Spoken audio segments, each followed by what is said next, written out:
Wang Kwang. Thank you, President.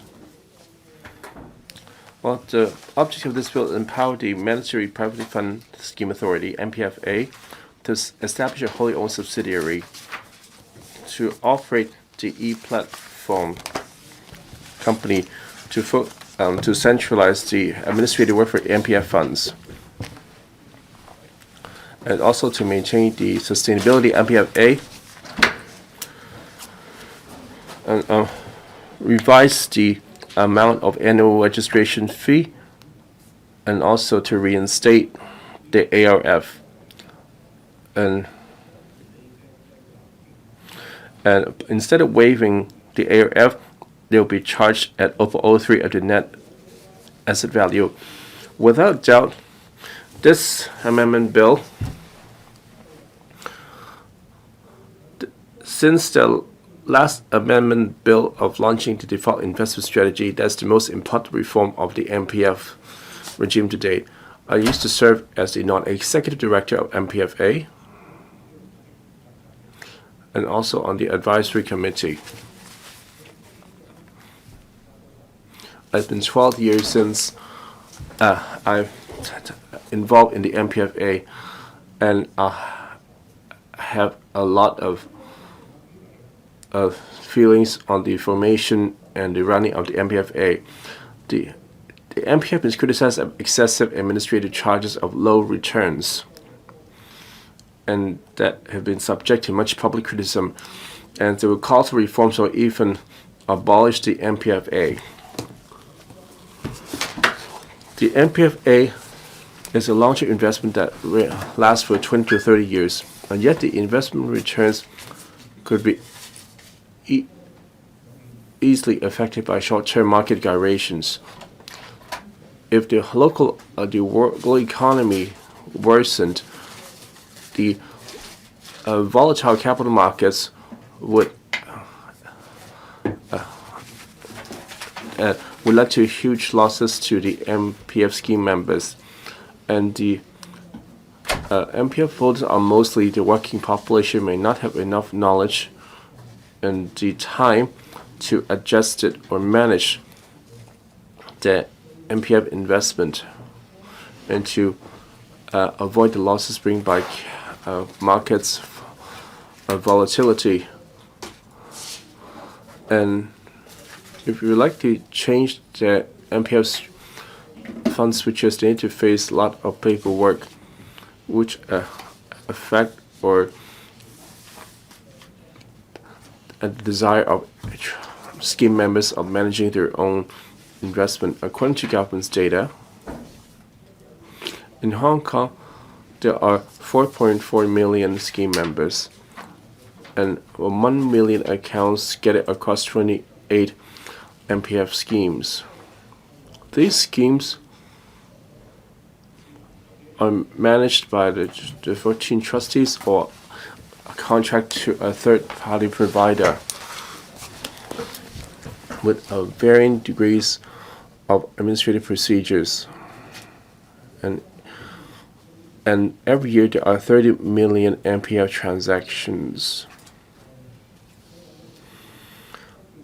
For example, enrollment of members, and the collection and disbursement of contribution and recovery of default MPF contributions, and dealing with the fund switching and transfer of MPF contributions, and the vetting and the withdrawal of MPF accrued benefits, a lot of which involve paperwork, 65% of it, which drive up the administration cost of MPF. Thus, the government proposed set up a eMPF platform in providing a common and a consolidated electronic platform to deal with all the administrative work, which will enhance the MPF operational efficiency and reduce the trustees' operation costs, to further drive down the administration cost. And reduce the burden of MPF scheme members and to pave the way for full portability of MPF. Well, underneath the EMPF, a lot of the EMPF scheme members, regardless of the trustee, can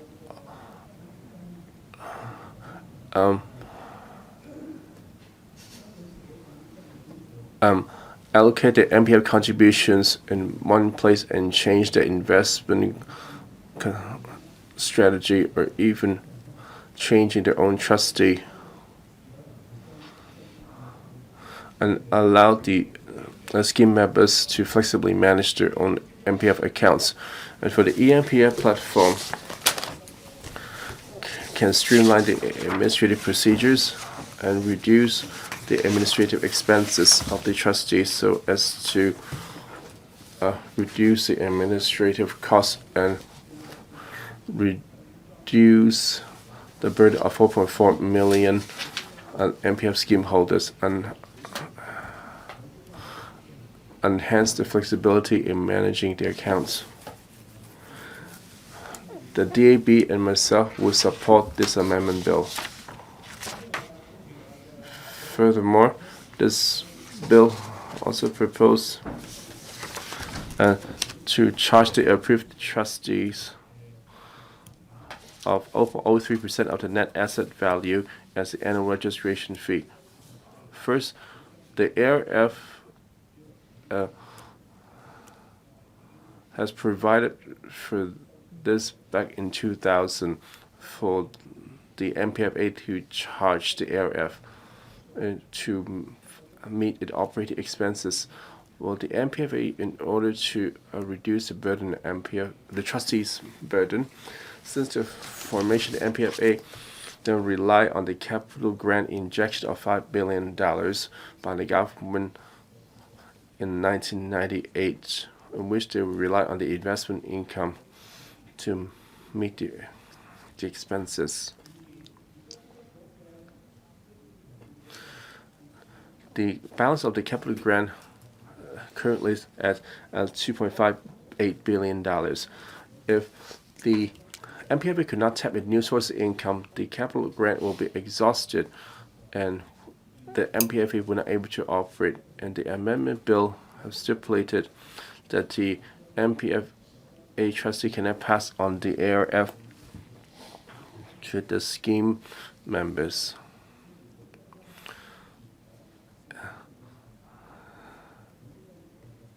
If it didn't add to the burden of 4 million scheme members, also able to improve the MPFA finances, I see that as a harmless approach. Well, the amendment bill has been gazetted at the end of last June, and it was planned and to be referred to the House Committee in early this year, where we set up a Bills Committee to scrutinize this bill. Well, as Mr. Dennis Quaker had usurped powers and obstructed the election of the House Committee chairman, this amendment bill had been procrastinated until late May before they could refer to the House Committee to set up a Bills Committee. Fortunately, this bill is quite straightforward, and the Bills Committee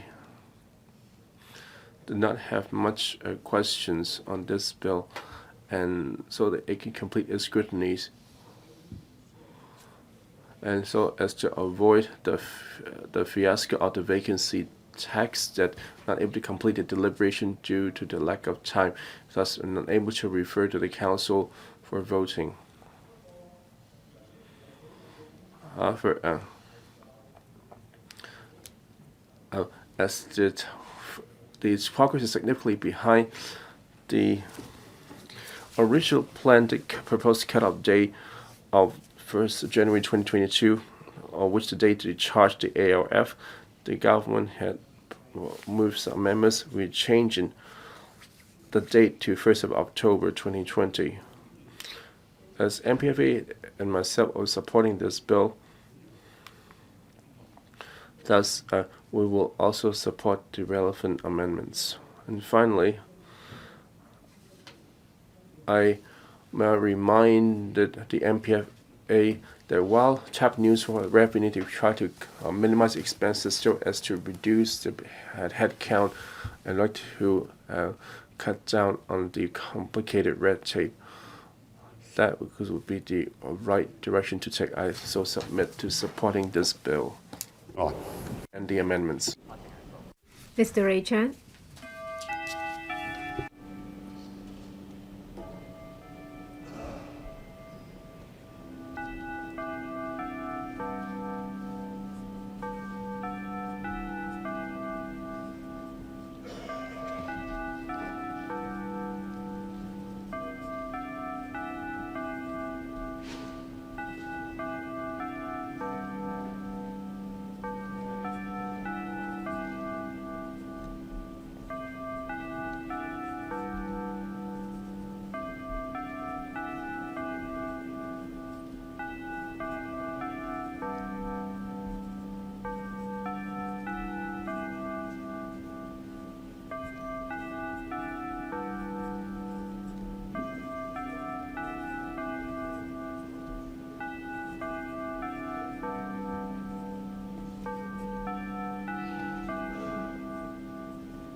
Lovely.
陳志全議員。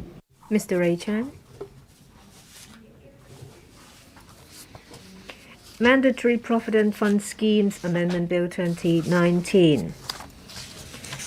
On the 11th of June last year, the eve before the second reading debate resumption of the extradition bill, this amendment bill was introduced.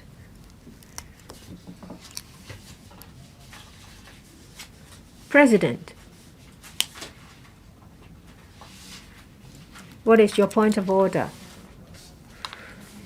I'd like to say that within 1 hour, Democrats have been calling for quorum 4 times. Will I be kicked out if I swear at them? Yes. Because it's non-parliamentary. There has been numerous calls for quorum. We won't have more than 10 hours.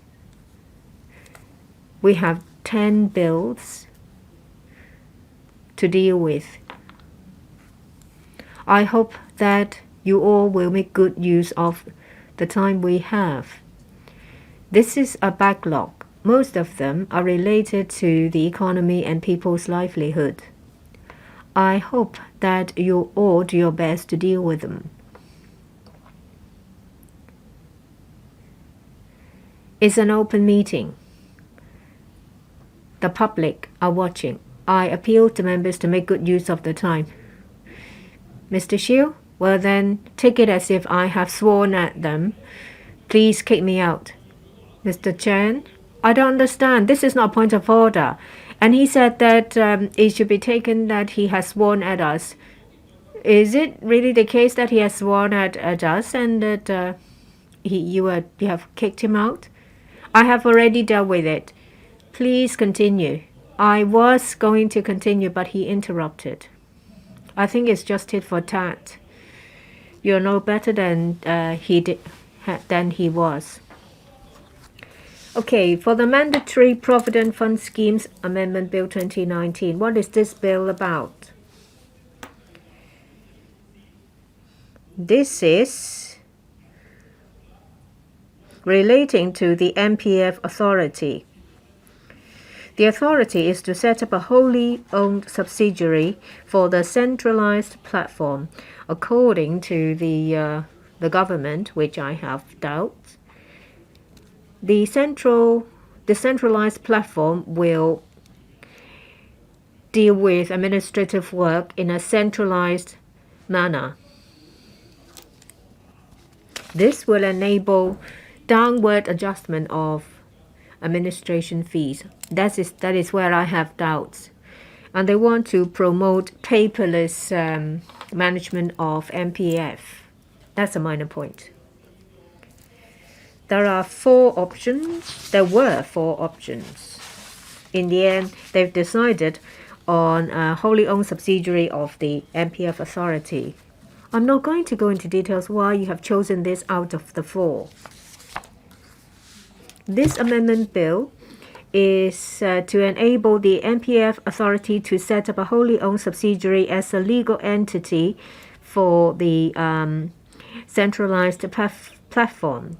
The bill will provide a legal basis for that to happen. The other part of the bill is to set an annual registration fee. Approved trustees are to be charged the cost incurred by the MPF authority for managing MPF schemes for various reasons. What are these various reasons?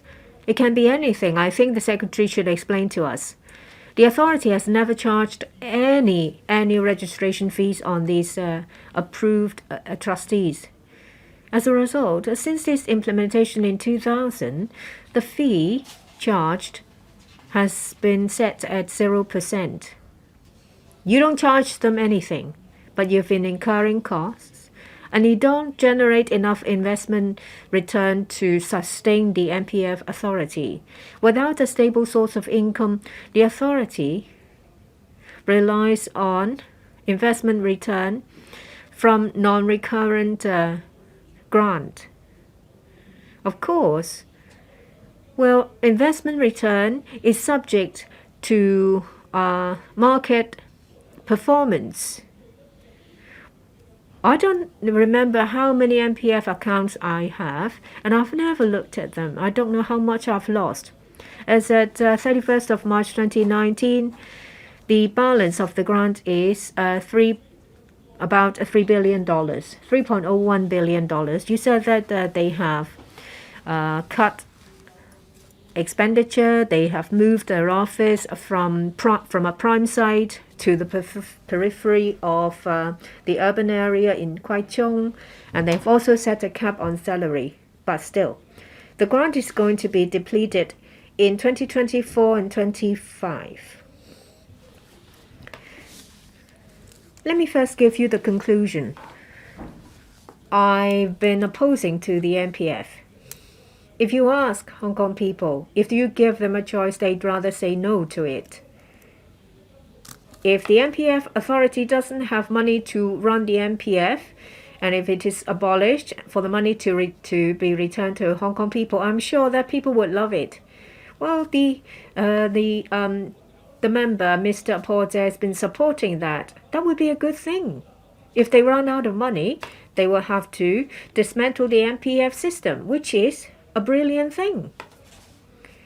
I think that the law should state that MPF investment companies should set an administration fee. You should not just say, out of your own wishful thinking, that there is room for further reduction. And there should be stipulations providing that approved trustees should be banned from transferring unnecessary fees to scheme members. And there should be limitations of the functions of the wholly owned subsidiary. There should be limitations to transfer of interests.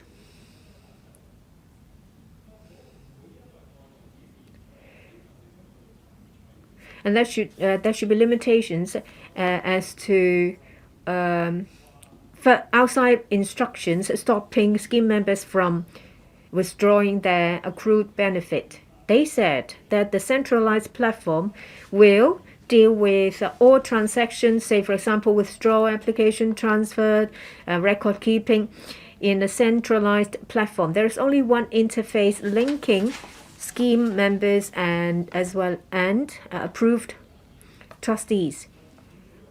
All parties, employees and employers, can access this platform. Scheme members will be informed of all the instructions. In short, currently, scheme members will have to go into individual accounts to manage their accounts. Under the centralized platform, members of the public can make use of one single interface to register, withdraw, and change their MPF accounts under one roof. This will greatly save the administrative work of the different schemes. Now, there is one subsidiary managing a centralized platform to handle all these instructions from approved trustees. The trustees will be able to save a lot of administrative work and cost. Of course, in theory, there's a lot of room for trustees to reduce their fees. However, the bill doesn't say that MPF companies are not mandated to reduce their administration fee. If the authority on one hand help these companies save their cost and work, but not require them to reduce their administration fee, I'm sure that these companies will not do anything to reduce their fees, because this will allow them to make a bigger profit. Scheme members, as a result, will not be able to benefit. the return of MPF contributions will continue to be eaten by these investment companies. Well, the MPF authority is allowed to set up the company, but there are no restrictions. The subsidiary is tasked to establish the eMPF platform. It's tasked to send instructions to MPF companies in relation to all the different transactions and registrations. So they have a lot of information in their hands. But there are no limitations and restrictions to the functions and what the MPF company can do.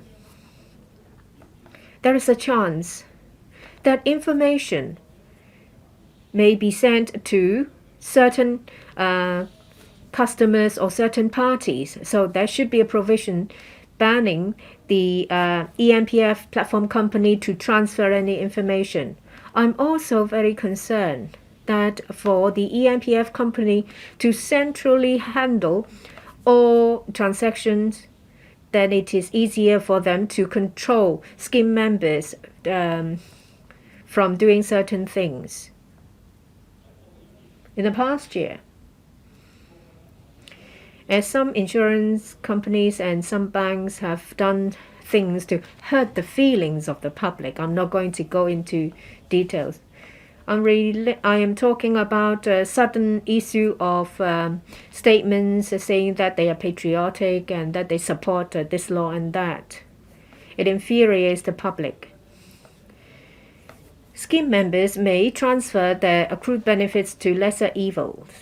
With the central platform established, if scheme members will have to transfer their benefits, they will have to do it through this platform.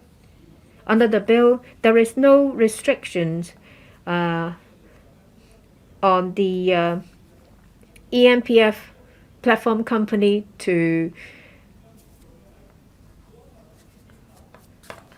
allow these instructions. As a result, the eMPF platform company may stop instructions they don't like.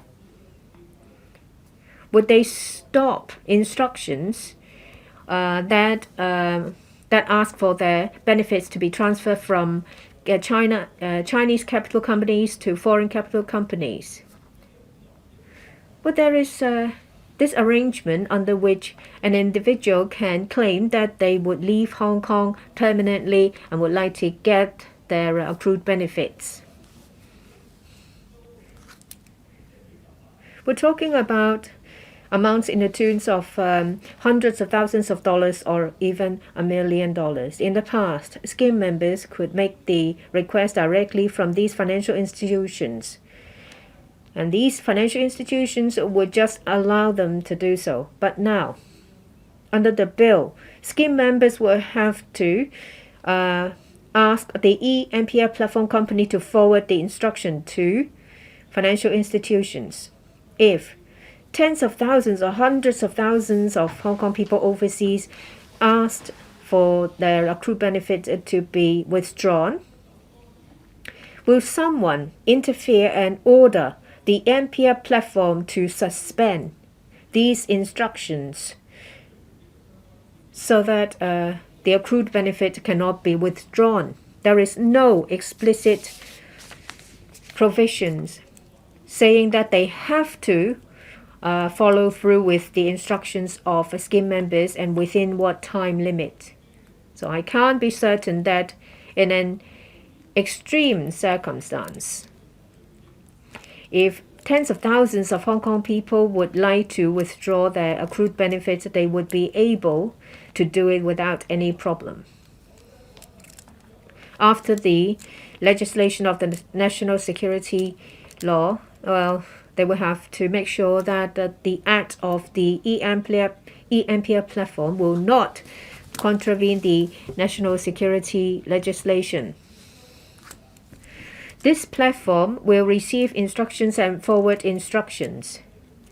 If members of the public in large numbers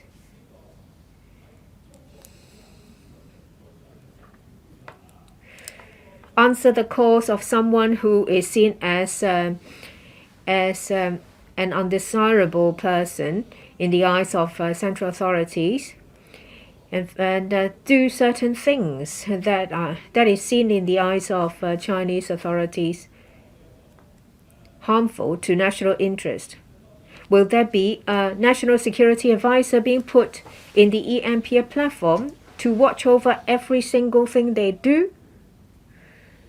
Well, I'm sure that this move will make Hong Kong people more hateful of the MPF. Why do they have to pay? Why do trustees have to pay 0.03% to the authority? There is a provision saying that they are not allowed to shift the fees to scheme members. But the money will be charged. But if trustees have to pay more, they will find a way to get it from scheme members. I think there should be legislation to set a cap on the administration fee, say 1.5%, and 0.1% will have to be reduced every 2 years with the aim that in about 10 years it will be below 1%. Hong Kong people opposed to the MPF, they think that there should be universal protection scheme. I'm happy to see that the authority is running out of money so that the MPF will no longer be able to operate. The government will then be forced to consider universal protection scheme and to return the wealth back to Hong Kong people. Maybe employers should make contributions without employees having to do so. The government should do something. I so submit. Ms. Claudia Mo. Dr. Fernando Chan. Call for quorum. 人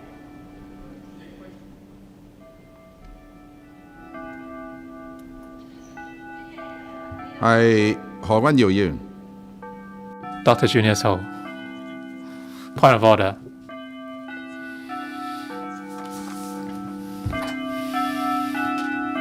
I realize that making quorum calls is mentioned in the basic law, and the council does require a quorum. But if the making of quorum bells is being abused, President, you have the power to reject it. 5 quorum calls were made in the space of 2 hours. I think this goes against the spirit of the basic law. This is an abuse. Under the basic law, we have freedom of assembly and freedom of speech.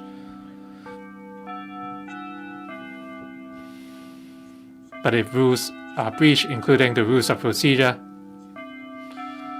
President, you certainly have the power to assess whether there is serious abuse of the rules. Freedom of expression and freedom of assembly are not without checks and balances.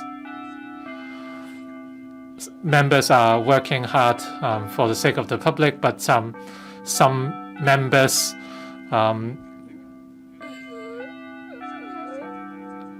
have been acting unethically. Under Rule 91, you certainly have the power to suspend the execution of the rule. But if I'm to move a motion, then I would need your consent, and then it will be open for debate.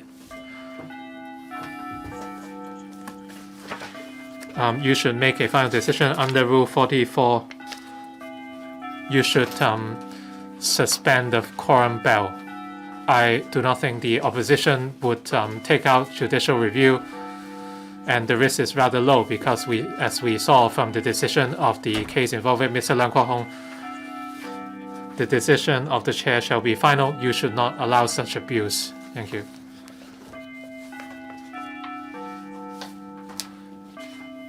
In terms of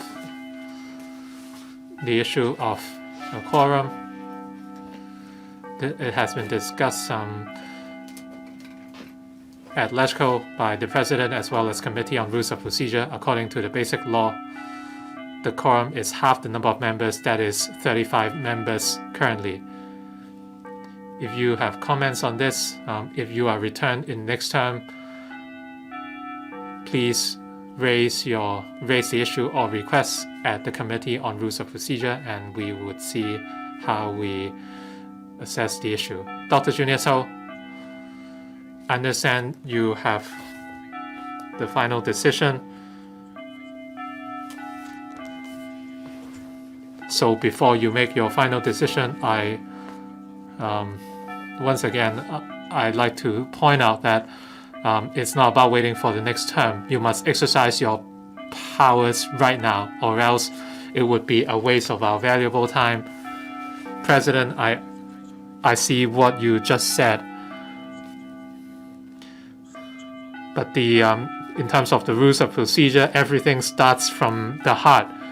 If you believe you are making a good decision, you should not be wary of any risk. No rule is completely black and white.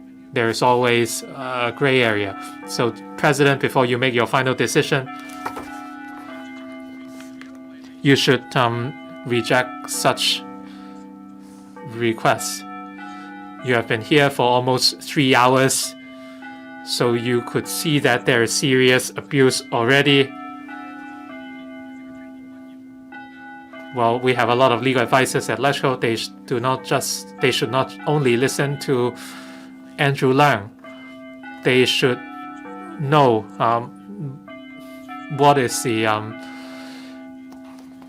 best decision in light of the public interest. I thank you for your view, but the chairman's acts must not go against the basic law.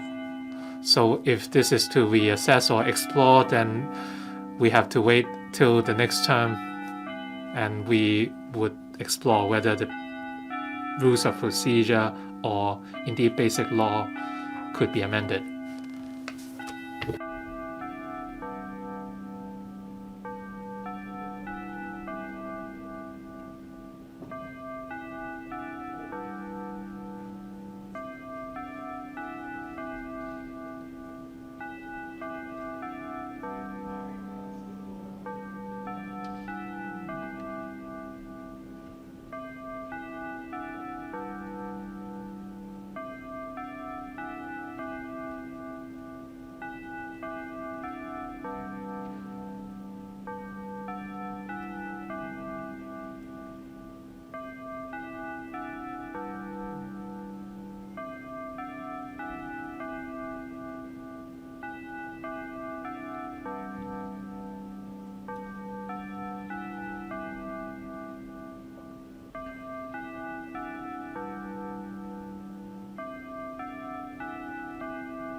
毛孟靜議員。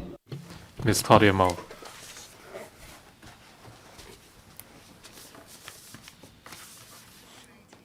MPF schemes amendment bill, and I'm sure it is all well-intentioned.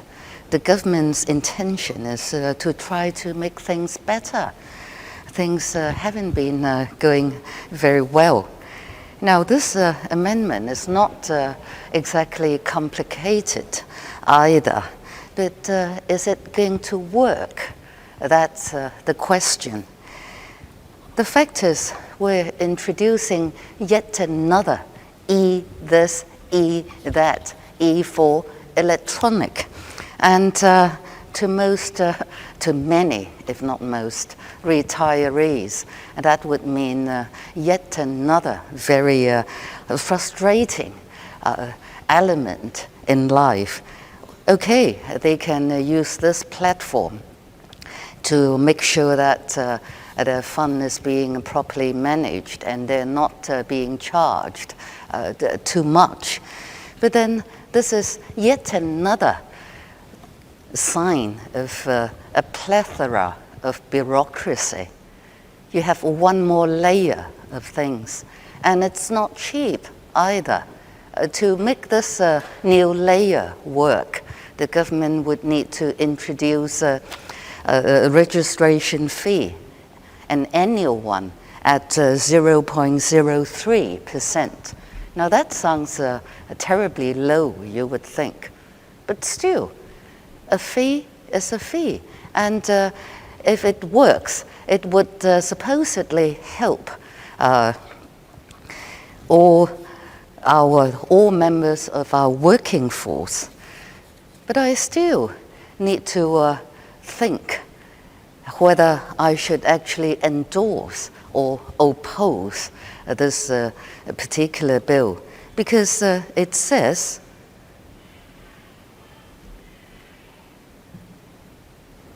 I think somebody is trying to join in my speech.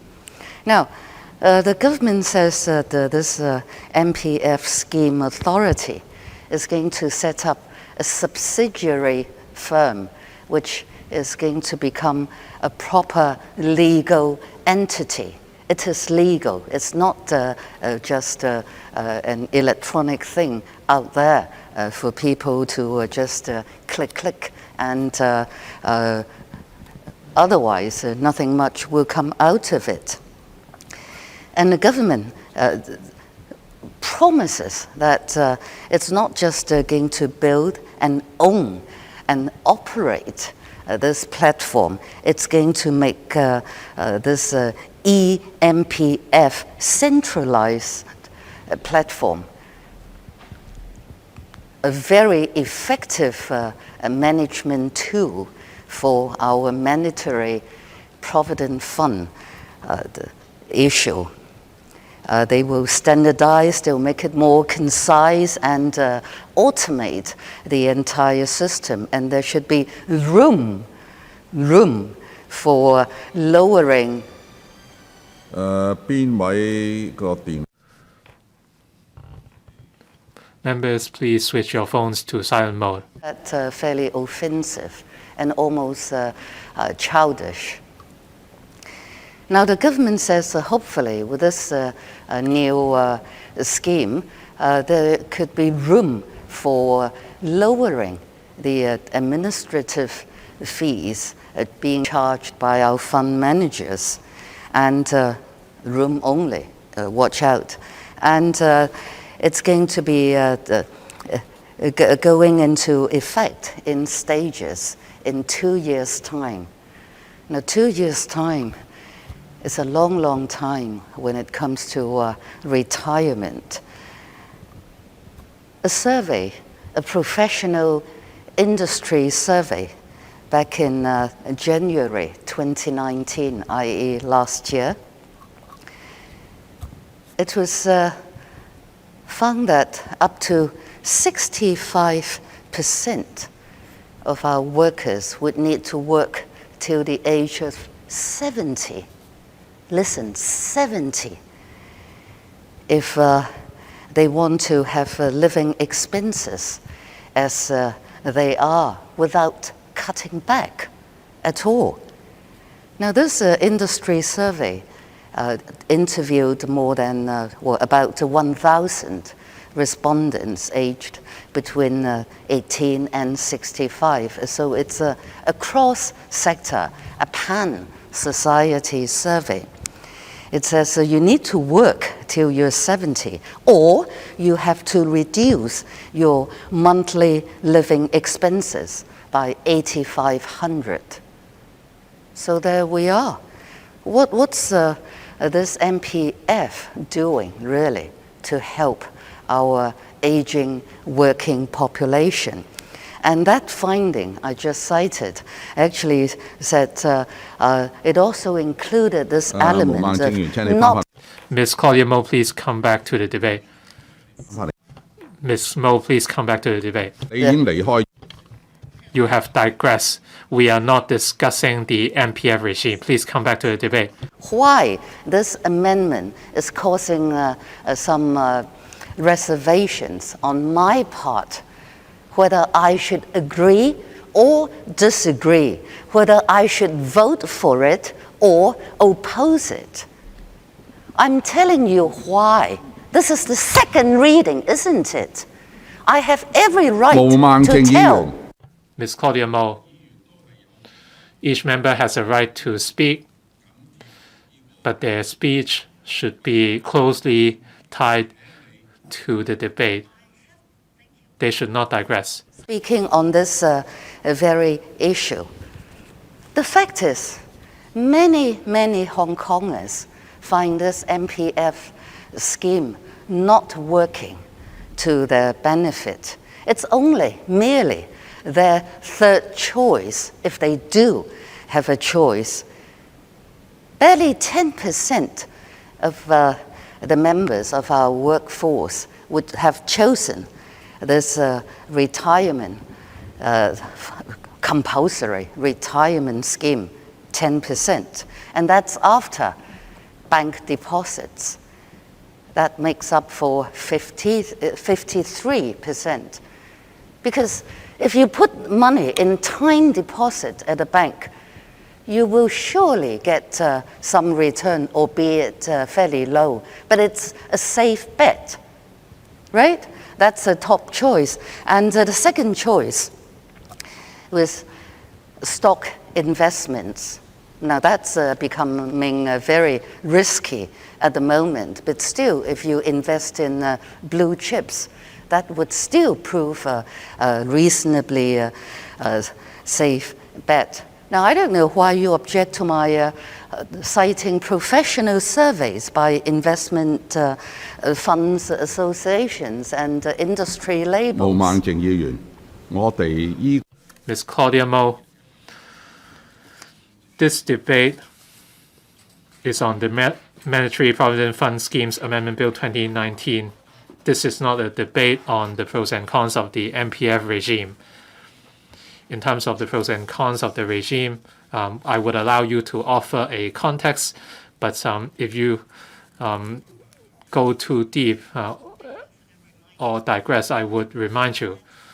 I agree with you, but the fact that we need to look at this MPF scheme as a whole to decide whether this new amendment, this new creation of an electronic platform is worth our while.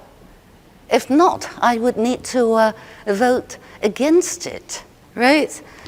Another fact is many of our retirees have confessed they've used their retirement fund to help the children buy flats, buy property in Hong Kong. So that goes against the original idea of this compulsory retirement fund scheme.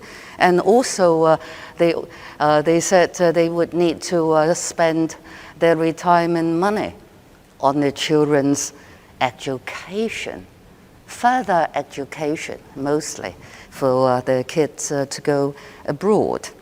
Now, this MPF thingy has been compulsory for years, and it has nearly, I should think by now, 900 billion in assets, and covering close to, I don't know, 2.9, 3 million employees. Now this employer-employee contribution is 5% on each side based on the salary. Good. And we can easily accept that, except you're not allowed to withdraw any money until you're 65. Although the government previously has had this fund performance platform, yet another electronic platform available so that you can track performance of your fund, and you can compare fees and investment returns and so on. There are about, well, there are more than 400 MPF funds as far as Hong Kong is concerned. And so that would have allowed easier cross-referencing and so on, and put pressure on our fund managers to compare notes and see who is charging probably a bit much, and you would lose clients and so on. But then this is getting more and more complicated. The government's idea of enhancing reliability, accuracy, and room for lower administration fees under this new centralized platform. It sounds all good on paper. And apparently, supposedly, we don't need to pay extra. It's all between the government and the fund managers. But I have reservation about who actually would shoulder the cost in the end. The government says they wouldn't allow fund managers to charge more as a result. But there's no legal provision saying that they actually cannot do that. And so this 0.03 annual registration fee charge is a thing, is an element we should seriously think about.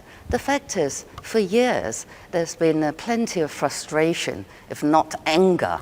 There could be a lot of anger in a society from end to end over the actual loss of the Provident Fund management. And people actually feel wounded because they work hard, they've got their salary, and they have to, well, it's compulsory, right? They have to come under this particular scheme. It's all fine.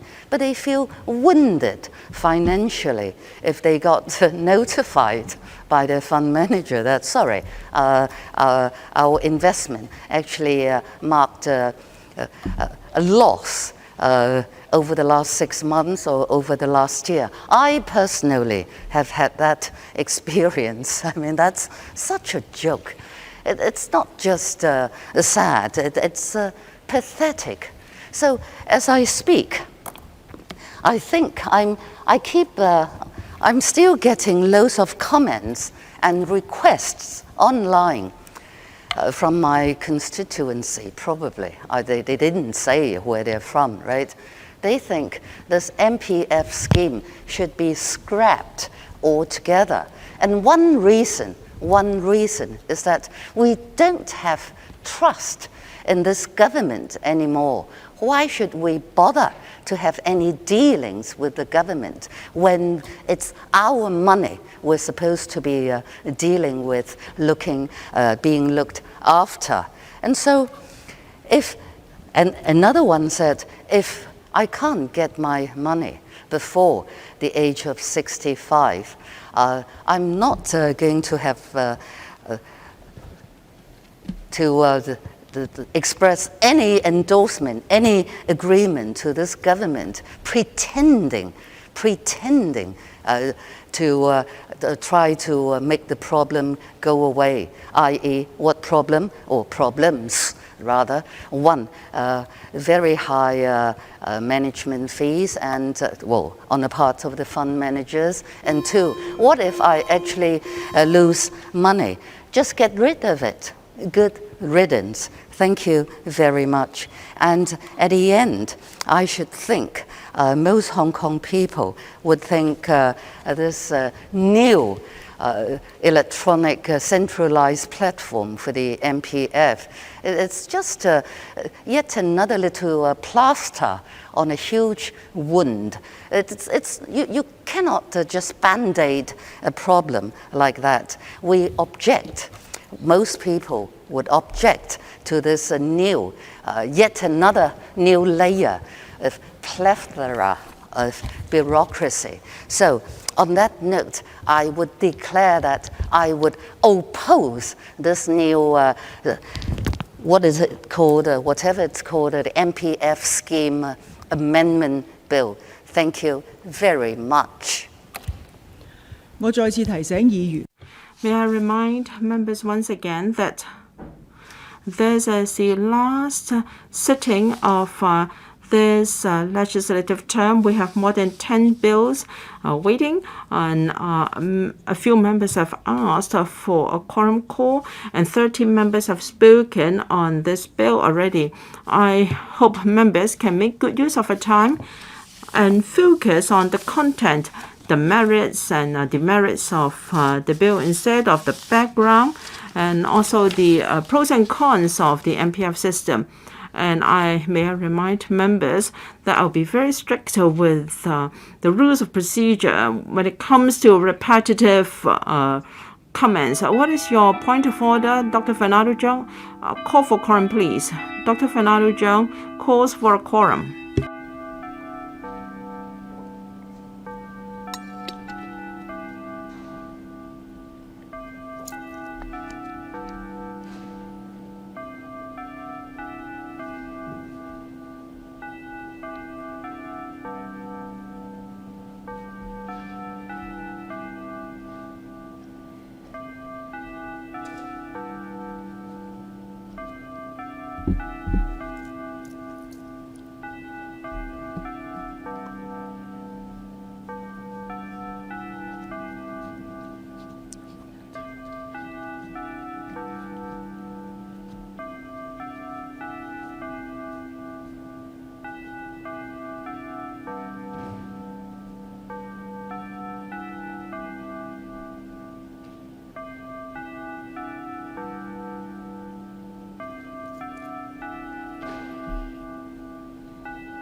陳恒鑌議員。 Mr. Chen Hanpen. Thank you, Madam Deputy. Well, in the past few days, we've seen how you burn with us members keep calling for a quorum, whether it be the lunchtime or tea time. And downstairs, I saw a member who ordered a bowl of noodle and he had to come up because of the quorum bell. That being the case, Madam Deputy, can you discuss with the President so that we can have a proper lunchtime? Mr. Chen, you can put the proposal to the President for his consideration.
The quorum bell has rung for 15 minutes.